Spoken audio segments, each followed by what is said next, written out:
Hello everyone, welcome to my channel. If you're new here, if you're a new subscriber, first of all, welcome and thank you for subscribing. But secondly, this is Blooming Court. This is a space that I've created where I try to help you find purpose through planning and peace in productivity. So for those of you that might be struggling to plan or stay organized or just juggle all of the many things that you have going on in your life, this is a space for you in a very realistic way, by the way. I don't have fancy products. I am a mom. I work multiple jobs and I successfully balance it out most of the time. And I do so through avid planning, preparation, and just staying on top of my stuff. This particular video is actually going to be more of an end of year reflection planner edition. So I'm going to talk about a few things that worked for me and what didn't work for me, and hopefully it inspires you or gives you some type of insight or opinion on ideas that you might be coming up with if you are starting your new planning journey for 2026, or if you have just started your planning journey, or if you're just not liking whatever you have going on. So let's get started.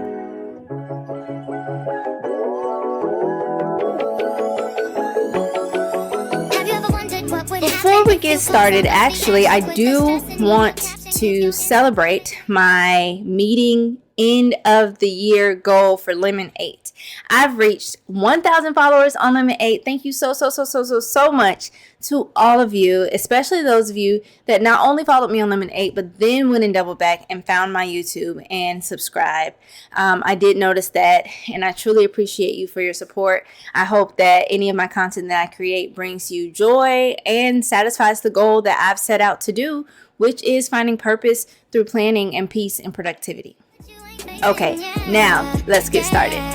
The first thing I want to talk about, and by the way, I'm not going in any particular order. I know that this is all about organization, but this is also just a relaxed session for me. So the first thing I want to talk about is daily planning versus weekly planning. OMG. So at the start of my planning journey, which was years ago in college, I actually started by daily planning in hourly increments. I started with the famous Passion Planner. If any of you are familiar with that, or if you don't want to make your own planner like I do, you can always find different planners and different brands. I loved the Passion Planner, especially as a student. And so I started with that whenever I got into avidly planning. And I loved every bit of it. It helped me track my classes, my involvement with my organizations on campus. It helped me schedule in individual little times for like lunch, or head back home and feed my cat, or, check in with this person, or just something like take a nap, right? In these little 30-minute increments that I had in my Passion Planner. And I absolutely loved that. And I carried that type of planning on over into my adulthood and career life. It wasn't until I resigned from my long-term profession and became a stay-at-home mom that I wanted to attempt weekly planning. And so I wanted to do so because I didn't have a lot of time increments or time blocked items in my day. There were no more classes to take. There weren't specific meetings that I was getting assigned to because I didn't work for anybody anymore. I worked for myself. I was a stay-at-home mom. Everything was on my time, right? Other than dropping the girls off and picking them up. And there were babies in daycare, and there was just nothing that I needed to heart block. And so I wanted to do weekly planning where I could see my week as a whole and just say, okay, if there's any appointments at whatever time, just put it on this schedule. And other than that, I just need to put like my meal plan. And at the time I was getting my master's degree as well. So I would put some like due dates and assignments. And that was when I first realized that weekly planning just was not for me, because even in that time, I felt so all over the place. It was far too generic for me. It was too general for me. It was far too broad. I was looking at it like, okay, well, it says that today is my study day and that I have an appointment later. How do I want to schedule my day? What time is my appointment? Okay, so then what time do I need to leave the house and be ready to get to that appointment? I need to schedule in commute, which means that, okay, well, what time do I need to stop studying? okay, if I stop studying at this time, then what time do I need to start studying? And the time that I start studying depends on the time that I drop the girls off to school. And the time that I drop them off to school, I have to calculate commute. I have to calculate getting them dressed in the morning, getting myself dressed in the morning. So what time do I need to wake up, right? So all of these things just kept flooding in my head. And I'm like, I need to go back to hourly planning. And so I went back to daily planning. Since moving to Ohio, things changed. I held two 1099 positions when I was in Florida, and I was going to school online getting my master's. Since moving, I have graduated and got my master's, and those 1099 positions I no longer hold as they were contract positions. And before my girls started going to school here, I was home with them most of the year, at least for the first half of the year. And that was challenging because I don't have a background in childhood education, and nobody has a background in being a mom, right? And so I was home with my toddlers trying to figure out how to just like engage them. And so every day I was not planning actually for a certain amount of time, and my days were running into each other. I wasn't getting dinner done on time. I wasn't getting laundry done on time. I wasn't potty training properly. The girls weren't getting thrown off of their sleeping schedules. And so I said I needed to plan again. And so I tried the general broad weekly planning. And once again, it did not work for me because even children need time set blocks and schedules. I can't just say, oh, okay, on Monday, we're going to play. We're going to do arts and crafts. They're going to watch a movie and then they're going to go to sleep. I need to know exactly what times they're doing that, because in between the times that they are asleep or that they're busy, I need to be cooking, I need to be cleaning, I need to be resting, I need to be working on my content, I need to be working on getting more 1099 gigs or applying for jobs or whatever it is, submitting applications to get them into school. And so once again, I found myself back at daily planning, even in hourly increments. So no matter what my life has looked like so far, working a full salaried position, only being in school, being a mom, not being a mom, being young and full of life and all the things that I wanted to do, and being a lot older and completely consumed with the lives of my family does not matter. Daily planning with hourly increments have always worked for me. So hope that helps. Next, I want to talk about my planner. My planner, as you know, I use an A5 life binder setup. Basically, I have multiple. I get them from Amazon, actually. So here's one. I bought this color just for like the fall that I really liked.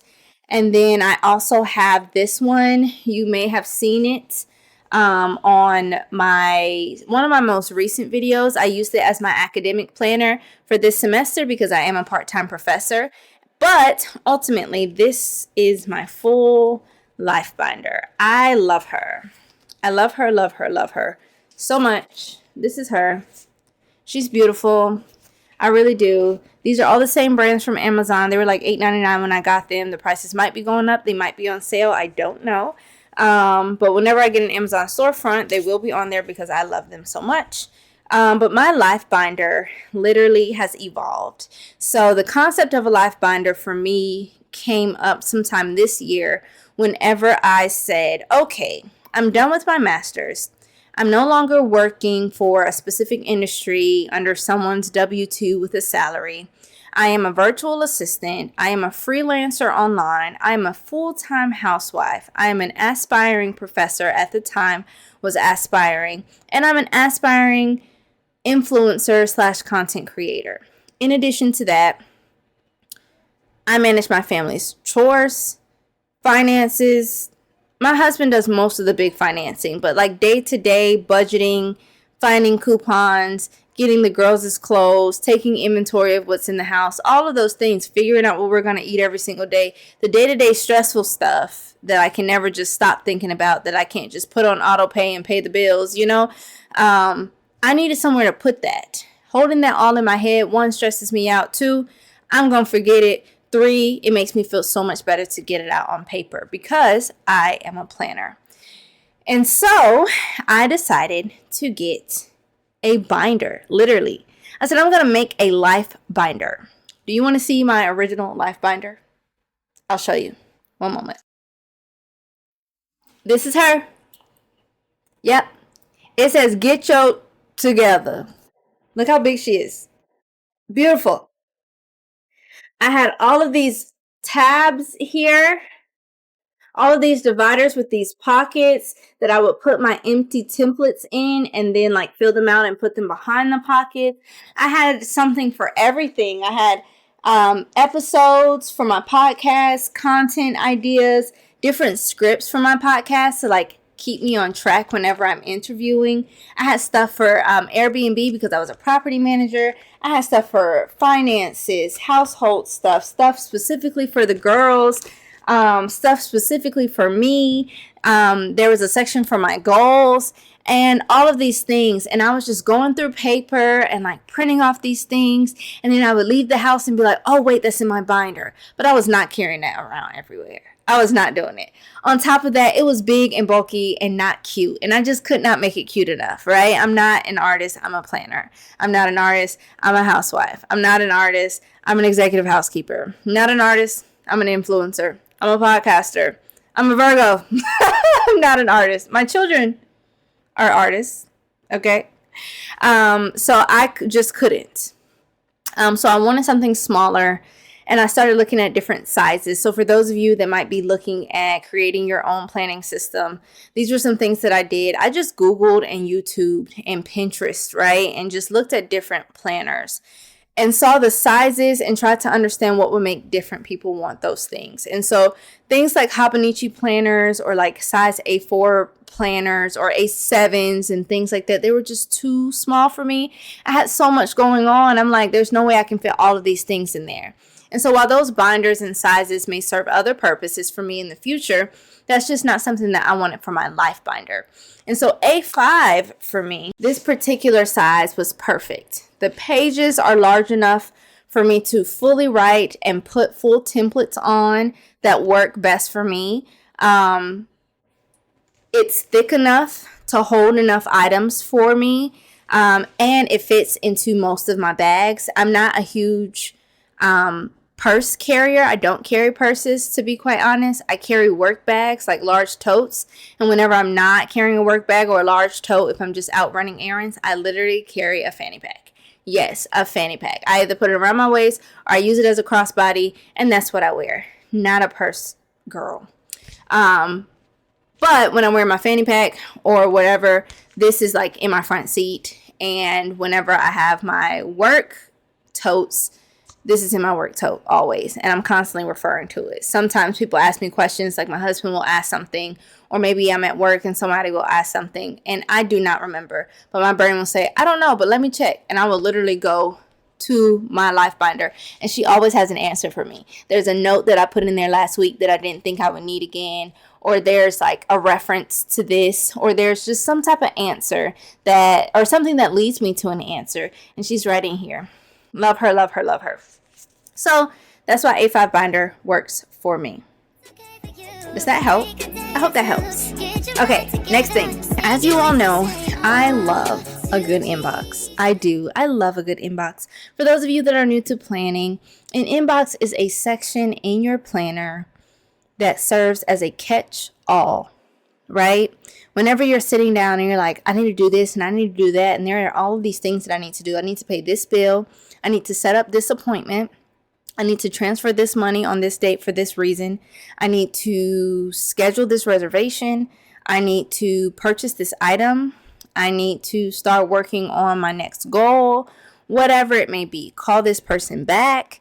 All of these things sometimes can get scattered if you're trying to hop in between your sections and put them in individual to-do lists, which is what I was doing at one point. I had a to-do list for every single section. So for my home section, to-do list. For my podcast section, to-do list.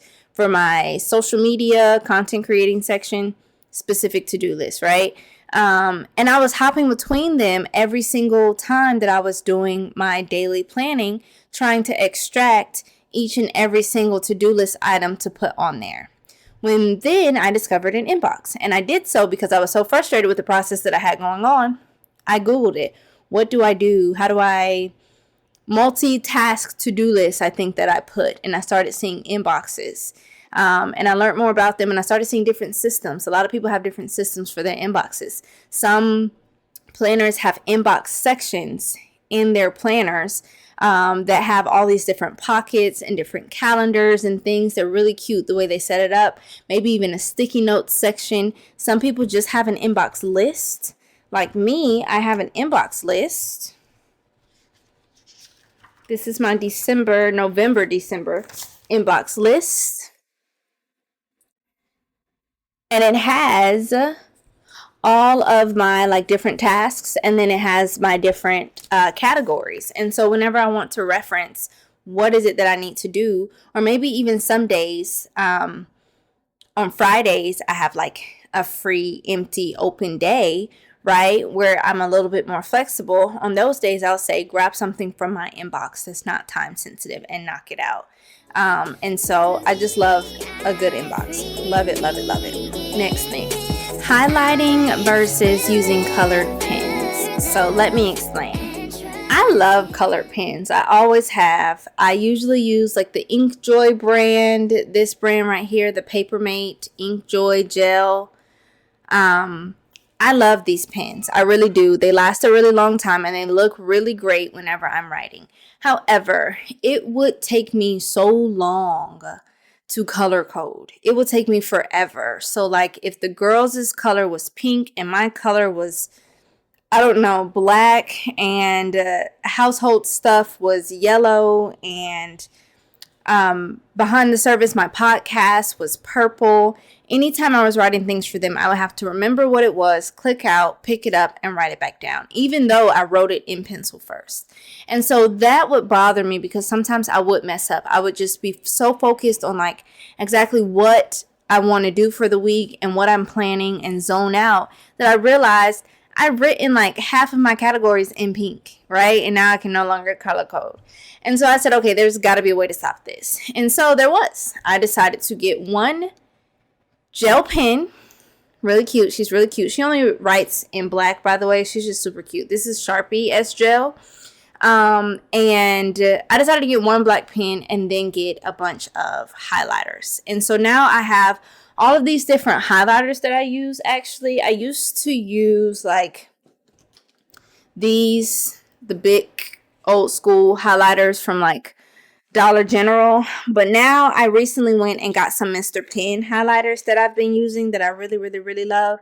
So I use these now, and I may get some different ones because they do have some seasonal ones and like different theme packs. But right now I'm using these because they kind of go with this theme that I like, and that's usually like my year-round feeling. However, I may switch it up. I don't know, but it makes it so much easier. Now, after like jotting everything down in pencil, I just go back over everything with this black pen, right? And so now my entire schedule is on there, and then I can look and say, okay, let me pick up this highlighter. What is related to this category? What is related to the girls? Let me mark that off. What is related to just personal stuff? What is related to my job at the school? What is related to my job as a virtual assistant? What is related to my other job as a virtual assistant, right? And so it really does help. And what I can do now that I have gotten these highlighters and use this system, if I wanted to add 10 more categories, which I wouldn't, but if I did, I could then combine my colored pens and my highlighting methods. So that's really cool. Will I continue to use color pens? Absolutely. So one of my 2026 goals is to get another journal. And so I've been using this journal for quite some time. It is messed up, okay? Messed up. It was super thick, but I hate clutter. So as I use it, I like rip the pages out. It still has tons of great pages, but I messed up the cover. Like, this is the inside. The spiral got all messed up. I don't know, but it's aggravating, and I don't like it, and it's old, and it's tattered, and it actually has page numbers. It was supposed to be for, like, one big journal, And it has a table of contents, but I ended up messing that up as well. But I've had this for a little over a year, and she's really big. She's really large compared to my A5 Life Planner. She's pretty big. I think she's like regular paper size, which is like 8.5 by 11. So I am going to get another journal. They have a lot of cute little journals that are a lot like this one. But they're A5 size, so I want something that can go hand in hand. And what do I use my journals for? So before, and even still, I will just use for notes, loose leaf notes, idea. So for example, this video, I needed to jot down some ideas of my what worked and what didn't work. And instead of putting that in my life binder, I just put it in my notebook. But I plan on having more of a spiritual journey as well. So I need to be writing down my dreams. I am not a huge dreamer. I don't dream often. And whenever I do have a dream and remember it, it is always something like super, super, super surreal, whether it's good or bad. And so I want to track those things. I want to track my prayers. And I want to start trying to journal just a little bit. You know, I don't want to dive in too hard because it's not something that I'm used to, but it would be nice to. And so I want a space to do so. And so I will start doing that. And that is more than likely where I'll see my colored pens come in. I may color code based on what I'm doing. So I may use a specific color for my prayers versus a specific color for my dreams versus specific colors for my daily reflections or goals or letters to myself. I don't know. But yeah, I'm still trying to figure that out, which is why y'all don't have a video of my passion planner yet. Not my passion planner, which is why y'all don't have a video of my vision board yet, because I'm still figuring stuff out. Yeah. And I just got an ink printer, so I may add some color there instead of doing a whole bunch of extra stuff like I usually do. But yeah. Okay. Next thing.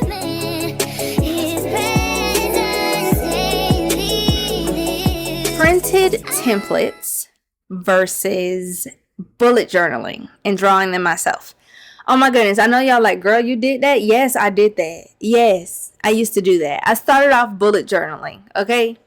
Now remember I said I started off with an A5, not with an A5. I started off with a passion planner, but in my passion planner, there were bullet journal pages, and that's where I started. They had all the little bullets, and I was drawing and making charts and graphs, and I loved it. At the back, I made like a reading list and savings trackers. And you know, the little savings trackers where you draw the piggy bank or you draw the jar or something like that, and then you color it in as you save. I was doing that in college. And so before getting into my big life binder planner and getting the smaller planner or even getting store-bought planners, I went and bought a bullet journal. And she was great. She was. But she was more therapeutic. I had things like my bath time rituals in there because I used to take crazy bubble baths. I had like my favorite coffee recipes in there. It was really, really, really, really nice. And while I may go back to doing that, I may just start getting like dotted bullet journal pages for my A5 binder, which you can do that and insert it in there. I don't know yet. But it was extremely time consuming. And whenever I wanted to plan weekly, I would have to like draw it every time. And once again, I'm not an artist. My children are. So I was more about productivity than I was about relaxing, right? And I know that this channel is about finding peace through productivity and purpose through planning. But I was more about purpose through planning at that time. I had so many things going on that I just wanted to really like dig in, pay attention to assignments, track deadlines, all of those things. And I just didn't have the time to romanticize my planning. And now, thankfully, I can do both. I can be extremely productive and romanticize my experience with how I plan. And I do so through planner templates. And so I started off buying planner templates. There is one particular template pack that I've been using for a really long time, like since 2021, actually. Yes, I got this box in 2021. And you may ask, like, Courtney, what took you so long? I got this box in 2021 because I started my A5 planning then, and then I stopped. And then instead of starting again because I wasn't doing it right, I switched to my binder, the big hunky junky binder that I showed you, and then I switched back. I had to find myself, okay? So give me a second. Let me show you the brand that I used and that I still use, honestly. I use it mostly just to like get rid of the pages now because I have started making my own templates that I prefer. This is her. Luxe A5 Pro. So she was completely full when I got her. She's not so full now. I actually still use the box to hold like old templates. So for example, this is an old template of an inbox that I made a long time ago. Why didn't I use it? Don't know. But it's here, so if I ever want to use it, I can. I have some self-care trackers that I wanted to use, but I wasn't using the way I wanted to. All of those things.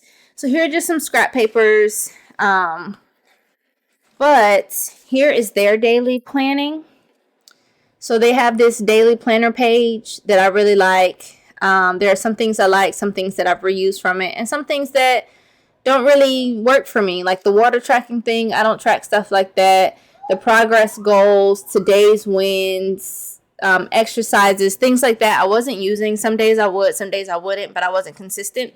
And then another thing that I personally didn't like was the back was empty. And so it's not completely empty. It does have the bullets for the A5 bullet journaling like I was talking about. But this is on the back of every single page. And I wasn't bullet journaling or drawing every single day. And so I just felt like it was a waste. So what I've actually done to go ahead and use up all of the rest of these, I've started off my section of my January of 2026 planner with these pages. But what I did was I turned the backs of them. So this is it. But on the back, I printed these words, and this is for daily reflections. I'm going to try.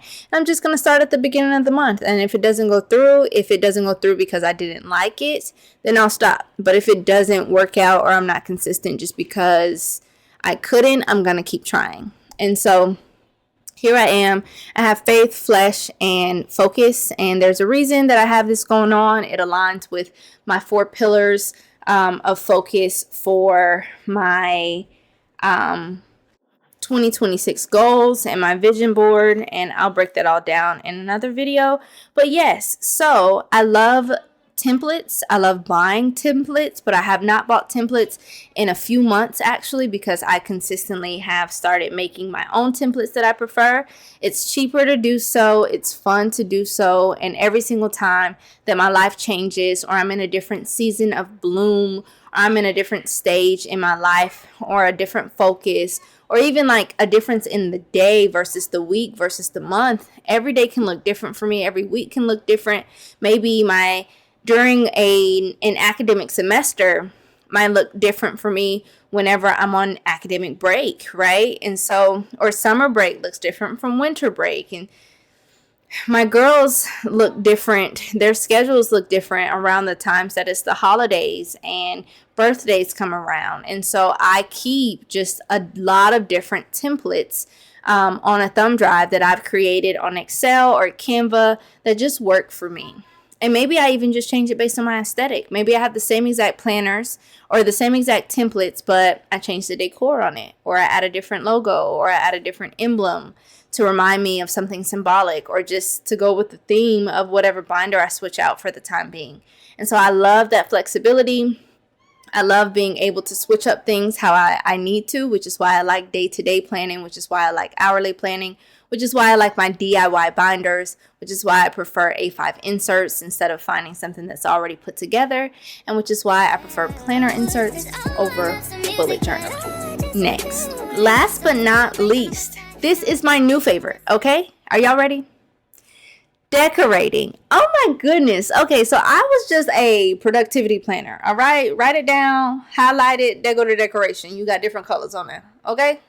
I wasn't bullet journaling anymore, so why am I drawing? Okay? And now, making my templates and adding little photos and things like that, that's where I started. But then I started buying all of my stickers from Happy Planner and like even other brands. For example, this one. is from, I don't even know what brand it is. It's on Amazon. I can like find it for you. But getting more of these, shopping for like journaling items is what I learned that they're better off called. So we can call them planner stickers and things like that. But when you get into the world of journaling and scrapbooking, oh my goodness, there are just so many things that you can find that just add so many great things to your planner. So the transparent sticky notes, the different pens, the different markers and highlighters, all of the decorative clips and charms, and what else? The journaling cards that you put into like the card holders in your binder. So a lot of A5 binders have these card holders on the side.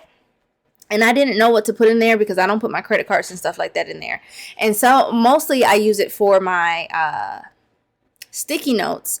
But I see a lot of girls use like put their really large paper clips, and some will have like emblems on their paper clips. Some people have stickers. I have my Mr. Pen stickers here. And then I was looking for like cards to put in because I see some girls have cards and I really love that.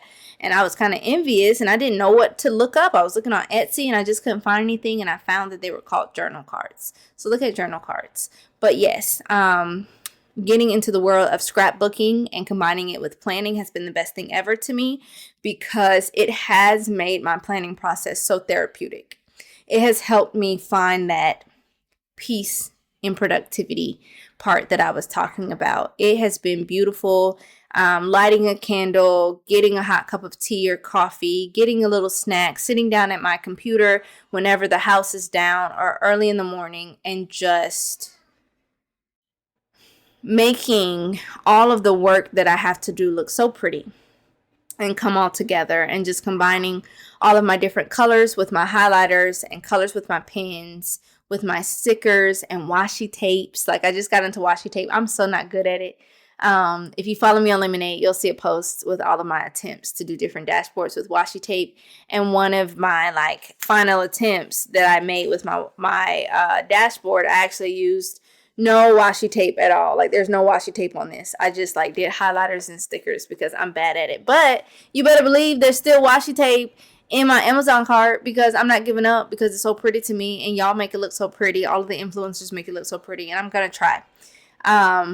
Even if I don't put it in my day-to-day planning, I may use it for my dashboards, or I may use it for those reflection pages that I talked about, or for maybe the bullet journaling pages that I might insert later. It doesn't matter. It's yours, right? And the goal is to be productive and to plan.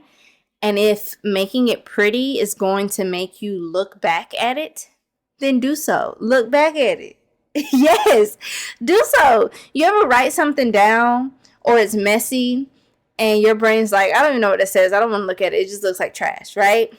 But you're always going to look at something that's pretty, that you took your time on. That's how I've always been, even before planning. That's how my notes were in high school. They were color-coded. They were cute. I had little symbols. And it made me go back. It made me enjoy studying my notes. And that is the same exact concept that I have with planning. It makes me enjoy going and looking at every single page in my planner every single day. It's a whole aesthetic. Every time I open up my life in this binder, I feel pretty. I feel on top of my stuff because it's so cute and it's so me and it's so customizable. And so decorating versus just getting my templates how they are formed from the store, filling them out and color coding for the sake of productivity and organization and moving on, I definitely have chosen decorating. So not going to stop that. Only going to get better. And that's it. That is it. It's not really it. That is it for this episode. Okay, there are so many things that I can talk about, right? Because I just love planning. That's why I made a whole YouTube about it, right? I love planning. I love my A5 binder. I love all the things that I'm discovering and that I'm learning and that's working for me. Yeah, I hope you've enjoyed this episode. I genuinely do. I enjoyed this episode. I don't get to just like freely talk to you all like this. I'm so sorry that I look like this, but y'all, it's Sunday and I'm in my house and I'm 27 weeks pregnant and y'all not finna get a whole bunch, which by the way, I don't do a whole bunch anyways. So, this is me signing off. Thank you all so much for your support. Let me know what you think about some of the things that I said. And also, please feel free to put in the comments what has and hasn't worked for you. I would love to know. Share it with me. Follow me on Lemon 8 and catch me in 2 weeks with a new episode. I will be in a new house. We're so excited. We're moving. And I can't wait to update you on all of the things. But until then, stay passionate, stay peaceful, stay purposeful. I hope that this has helped you get just a little bit closer to finding peace in productivity and purpose through planning. Have a good day.